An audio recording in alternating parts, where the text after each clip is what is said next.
Il est parfaitement évident quand on regarde les études épidémiologiques que l'alimentation est un des facteurs les plus importants pour ce qui est de déterminer ce terrain qui soit pro-cancer, soit anti-cancer. Par exemple, on sait que dans des pays où l'alimentation est relativement différente de la nôtre, comme des pays d'Afrique du Nord, ou en Asie, en Thaïlande, en Chine, au Japon, il y a des endroits entiers où certains cancers qui sont très fréquents en Occident, comme le cancer de la prostate ou le cancer du sein, n'existent pas. Et une des principales différences est l'alimentation. Donc on sait que l'alimentation a un rôle à jouer. Il faudrait être fou pour ne pas le concevoir. Nous faisons face à une épidémie de cancer. Voilà la courbe d'augmentation du cancer du sein aux États-Unis depuis la Deuxième Guerre mondiale. Et on voit que c'est effectivement très alarmant. Quand on cherche à comprendre qu'est-ce qui se passe au niveau du cancer, la deuxième chose à regarder, ce n'est pas seulement l'évolution dans le temps, mais l'évolution dans l'espace, l'évolution géographique de la maladie. Il est extrêmement frappant de constater sur les courbes établies par l'OMS que le cancer est une maladie des pays riches, des pays en rouge, et qu'il y a certaines régions d'Inde ou certaines régions de Chine, ici il s'agit du cancer du sein, où il n'y a pas de cancer du sein du tout. Lorsque ces femmes émigrent de Chine aux États-Unis, en une ou deux générations, elles ont les mêmes taux de cancer du sein que les Américaines.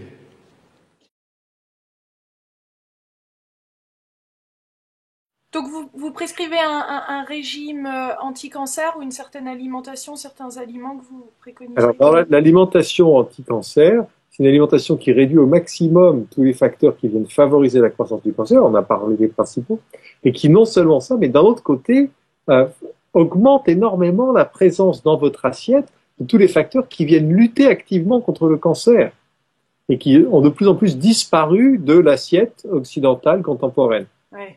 Donc, quels sont ces facteurs? Sont avant tout des légumes. C'est ce que l'on mange de moins en moins depuis les années 30. Il faudrait que l'assiette typique de chaque repas soit 80% de légumes et peut-être 20% de produits animaux, mais 80% de légumes. Ce que les gens ne font plus, ce qu'on faisait dans le temps. La soupe paysanne de l'ancien temps, il y avait un petit peu de viande, mais pas beaucoup. Il y avait surtout, c'était une soupe de légumes, peut-être avec des lardons, peut-être avec un petit morceau de viande de cochon ou de viande de volaille, mais c'était avant tout une soupe de légumes. Donc il faut revenir à ça. Ce sont des produits qui sont équilibrés en oméga 3, c'est-à-dire qui proviennent d'animaux qui ont mangé de l'herbe. L'herbe est très riche en oméga 3. Quand les animaux mangent de l'herbe, la viande, le lait, le beurre, le fromage, la crème, les œufs sont riches en oméga 3. Quand on nourrit les animaux avec du soja, du maïs, comme on le fait aujourd'hui dans les étables industrielles, il n'y a plus d'oméga 3 dans la viande, il n'y a plus que des oméga 6 qui sont pro-inflammatoires et qui favorisent le développement du cancer.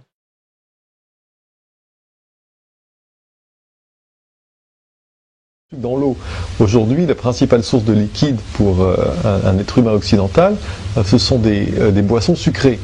Et or, le sucre nourrit directement les cellules cancéreuses. Elles ne peuvent se nourrir que de ça. Ce sont des cellules anormales qui se nourrissent que de sucre. Donc il est évident que ce changement dans l'alimentation a joué un rôle dans la biologie anti-cancer. Le deuxième facteur, c'est le changement dans les graisses animales. Donc dans tous les produits animaux, dans la viande, dans le lait, dans le beurre, dans le fromage et dans les œufs.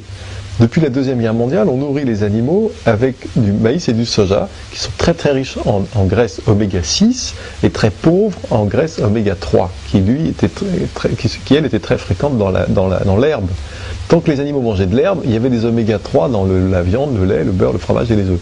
Quand on a arrêté de leur donner de l'herbe à manger, on s'est trouvé avec une chaîne alimentaire complètement déséquilibrée, avec beaucoup d'oméga 6, très peu d'oméga 3, et qui alimente toutes les réactions d'inflammation dans le corps. Or, le cancer a besoin d'inflammation pour grandir d'abord, parce que l'inflammation permet aux cellules de se multiplier plus vite, et ensuite pour envahir les tissus avoisinants, elle a besoin de ce contexte inflammatoire. Si on lui supprime ce contexte inflammatoire, il a beaucoup moins de chances de se développer. Donc, une des choses à faire, c'est de faire très attention à ce déséquilibre entre les oméga 6 et les oméga 3.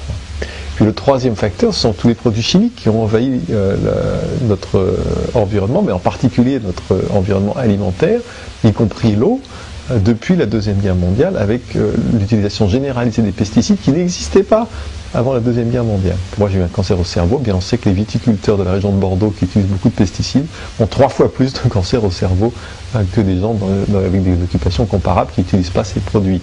Donc voilà les 3 facteurs dont il faut se prémunir: du sucre, des oméga-6 et des contaminants de l'environnement. La plupart des molécules anti-cancer contenues dans des aliments sont dans des légumes et des fruits, et pas dans la viande, le beurre, le lait, le fromage et les œufs. Ça, il n'y a aucun doute. D'autant plus que la viande, le beurre, le lait, le fromage et les œufs sont déséquilibrés en oméga-6. Les légumes et les fruits contiennent non seulement des antioxydants dont on parle depuis longtemps, mais de façon beaucoup plus importante que ça, elles contiennent des molécules spécifiques qui ont une action anti-cancer. Donc, par exemple,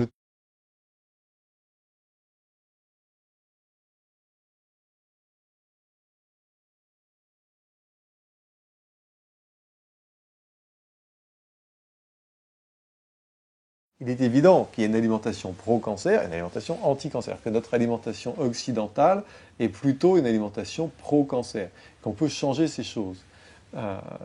L'alimentation pro-cancer, c'est ce qui vient nourrir la progression des tumeurs, c'est-à-dire les excès de sucre raffiné, blanc en particulier, les excès de farine blanche, puisque manger de la farine blanche raffinée, c'est comme si on mangeait du sucre, ça fait tout de suite monter le sucre dans le sang, et comme tu le sais, ça stimule la sécrétion d'insuline, de facteurs de croissance comme l'IGF-1. Et puis, les acides gras hydrogénés et les acides gras oméga-6 en général, qui viennent nourrir l'inflammation et l'oxydation. Donc, quand on réduit ces facteurs, il ne s'agit pas rien de proscrire, on peut revenir là-dessus peut-être tout à l'heure, je pense qu'il ne faut rien proscrire de l'alimentation, mais on peut réduire ces facteurs et simultanément augmenter tous les facteurs nutritionnels qui, eux, viennent lutter contre la progression du cancer. Et là, il y en a plein aussi, ils sont surtout dans des légumes, c'est-à-dire ce qu'on mange le moins en fait, dans notre alimentation occidentale, c'est surtout dans des légumes, des fruits, des herbes aromatiques, et puis certaines épices qu'on utilise, c'est vrai aussi, pas beaucoup en Occident.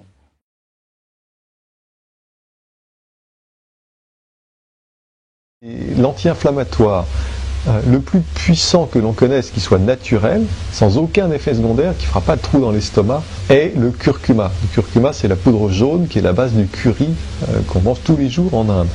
Et bien surtout que c'est un anti-inflammatoire puissant qui permet de limiter les problèmes d'arthrite, mais aussi le développement du cancer, et aussi le développement de l'Alzheimer, et aussi le développement des maladies cardiovasculaires. Et puis bien sûr, il y a les épices comme le fameux curcuma, qui est peut-être un des aliments utilisés depuis le plus longtemps comme non seulement un aliment, mais aussi un remède médical dans la plus vieille tradition médicale au monde, qui est la médecine ayurvédique.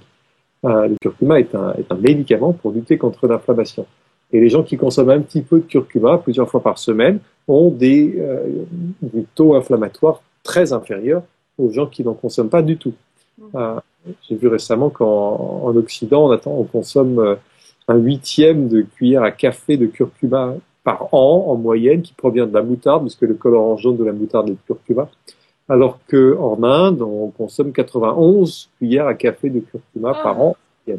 Et il se trouve que les Indiens ont moins de cancer, moins d'Alzheimer, moins d'arthrite, moins de colite ulcérative inflammatoire, moins de maladies cardiaques, enfin moins de toutes les maladies qui ont besoin d'inflammation pour se développer. Et qui pèsent sur notre société en ce moment. Qui pèsent considérablement sur notre société. Donc, rien que le curcuma à lui tout seul, si vous faisiez une seule chose, ça pourrait être ça ou...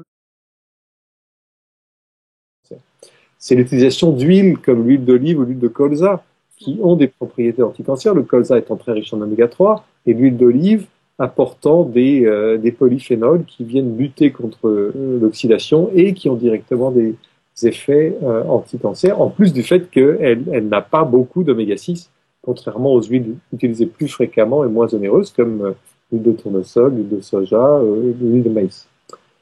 C'est l'utilisation d'herbes aromatiques, de thym, de romarin, de sauge, d'origan, de marjolaine, de basilic, de menthe, qui elles-mêmes contiennent des molécules comme le carnosol, qui sont des agents anti-cancer. Et du thé noir, pour l'instant, le thé vert est non seulement antioxydant, mais c'est surtout un formidable anti-angiogénique qui limite la croissance des cellules cancéreuses en limitant la croissance des vaisseaux dont elles ont besoin pour grandir. Et puis c'est aussi un inhibiteur d'une enzyme clé qui permet aux cellules des tumeurs d'envahir les tissus voisins. Et en bloquant cette enzyme, il limite l'invasion des tissus voisins. Donc c'est important et c'est très bon. Le thé vert qui a été montré, quand on met du thé vert avec des tumeurs en progression dans un laboratoire, on voit qu'elle empêche les tumeurs de grandir. Quand on donne du thé vert à des souris et qu'on a greffé un cancer, les tumeurs ne se propagent pas autant que si elles ne boivent pas de thé vert. Et quand on regarde des populations qui boivent du thé vert, elles ont moins de cancer que nous. Donc il y a quelque chose dans le thé vert dont on sait biologiquement qu'il est actif contre le cancer. On parle aussi beaucoup du thé vert parce que les polyphénols du thé vert, les pigalocatéchine 3 galates en particulier, je me suis beaucoup entraîné pour dire ça très vite, rien que ces polyphénols-là agissent directement pour limiter la croissance des vaisseaux sanguins qui permettent au cancer de grandir et ont des activités anti-cancer spécifiques. Donc, on a plusieurs études qui montrent que les femmes qui consomment 3 tasses normales, occidentales, de thé vert par jour, ont 50% de risque de cancer du sein en moins. Les hommes qui consomment 3 tasses de thé vert par jour ont 50% de risque de cancer de la prostate en moins. Donc, ce sont des effets considérables pour un seul ingrédient qui est en plus assez agréable à consommer. Vous voyez, j'ai ma tasse.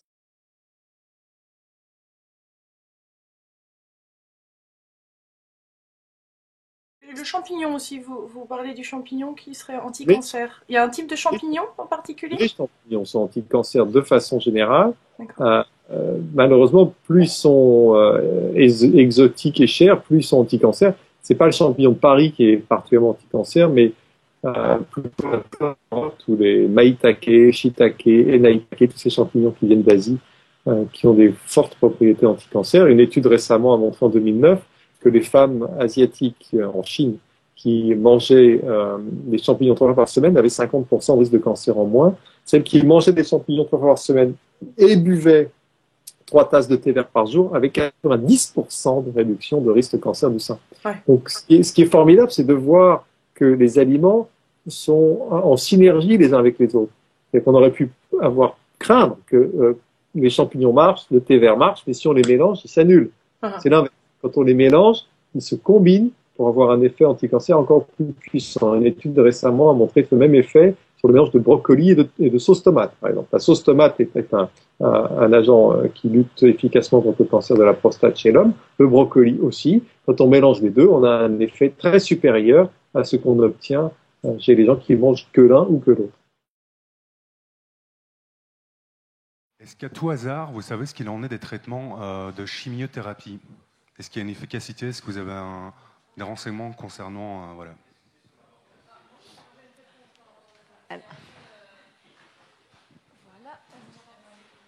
Voilà, il y a une étude qui est parue dans Clinical Oncology en 2003 ou 2004 et qui indiquait que dans le meilleur des cas, il y avait 2,2% d'efficacité. Et je mets efficacité entre guillemets parce que ça ne veut pas dire 2,2% de guérison, mais de survie à 5 ans. Donc 2,2% dans le meilleur des cas. Et pour certains cancers, c'est 0% ou 0,1% ou 1%, mais très peu. Et en général, les médecins se disent on va quand même le proposer parce que pour les gens, dans l'esprit du public, si on leur dit ben non, on ne vous donne pas la chimio, eux, ils pensent que c'est forcément la mort, quoi. Donc voilà. Mais il y a des gens aussi qui guérissent en dépit des chimios. Ça, c'est important de... Et du reste, il y a des quantités de médecins qui arrivent à soigner le cancer autrement. On les a fait taire, on les a empêchés de s'exprimer et on a tout fait pour qu'ils soient inconnus. Il y en a des quantités, on ne va pas les citer ici, on n'a pas le temps. Mais donc, on empêche...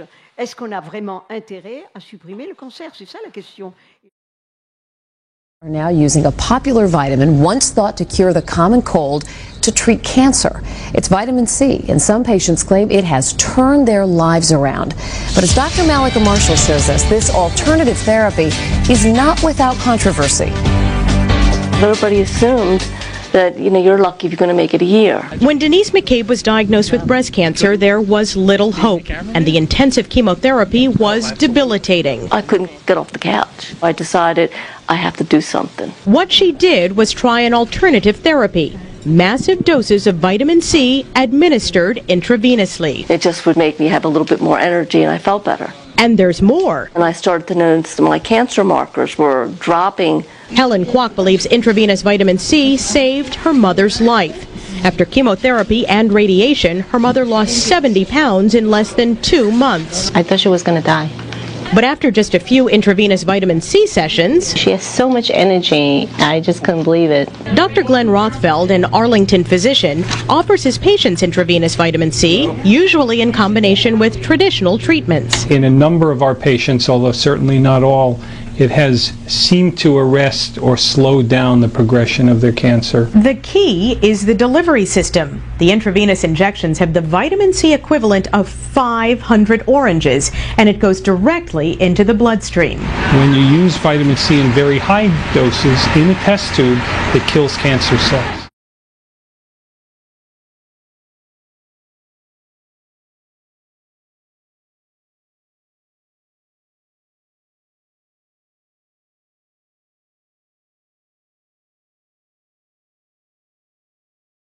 The first time I ever heard the word Laetrile was in the summer of 1971.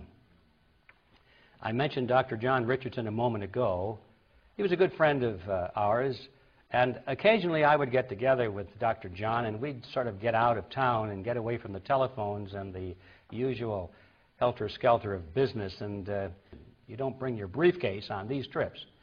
But he brought his briefcase with him, and soon I found out that the reason he did that is that he'd gotten into trouble with the local medical authorities because he was using an unapproved substance in the treatment of his cancer patients. And the story that he told me was kind of astounding. He said that he had been introduced to this substance. It was called Laetrile. He didn't know anything about it, but he didn't have much faith in it because, after all, it wasn't approved. It didn't come from the medical establishment, and he certainly didn't know anything about it from his education. But somebody said that it was very effective and he should try it. He was not having particularly good results in treating cancer patients, pretty much the same story as most doctors. And he said, well, I'll give anything a try. And so he had a dog that has cancer, and there was no way to cure the dog. The dog was not responding to any of the orthodox treatments, and they were going to have to put the animal down. So he thought, well, let's give it a try. And much to his amazement, the dog recovered. It didn't take very long before one of the nurses on his staff, who had a member of the family with incurable cancer, came to him and said, look, I saw what this did with the dog. Can we try it on the member of my family? And he said, well, I don't know whether we dare do that or not. She said, what have we got to lose? This person is not going to make it anyway. So they tried it, and the patient recovered. So there were two rather dramatic instances in his life which made him go back and take a very serious look at this thing called Laetrile. And he met the inventor, the discoverer, I should say, Dr. Ernst T. Krebs, Jr., had many conferences with him, became familiar with the theory. Control for cancer is known, and it comes from nature, but it is not widely available to the public because it cannot be patented and therefore is not commercially attractive to the pharmaceutical industry. Now, there in 35 words is everything that you really need to know about this topic, if you really understand what that means. Now, the FDA now requires all of these substances to be used in the treatment of any disease to go through a rigorous testing process. We have all heard that. I have forgotten the number. It goes up every month. I guess it's $20 million or more, maybe much more, for the average drug to get processed and tested, and they test it for efficiency, efficacy, and safety. Well, who is going to spend $20 million testing the safety and efficacy of an apricot seed? You can't patent it. It's just money down the drain. Surely these drug companies aren't going to spend $20 million or more testing any substance from nature because it can't be patented. That, and of course the FDA says it's illegal to use unless it's been tested for efficacy and safety. Now you see the catch-22 you're in there. Nothing from nature, regardless